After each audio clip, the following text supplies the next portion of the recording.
This is a tutorial on how you can use Safari's reader mode to simplify and declutter bodies of text or websites for students. First, go to Safari, and within your search and navigation bar, type in a link that you want to share with students. You'll notice that the Teaching Kids News link turns into a little notice that says Reader View Available.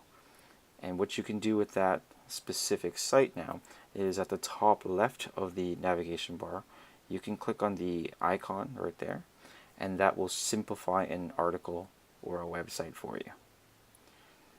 And if you wanted to change this, you can actually customize this a little bit by making the size of the text bigger, smaller. You can change the background if you'd like to, or you can also change the font. If you want the reader view to consistently come up on articles that you navigate through, you can hold the icon and say use all on all websites.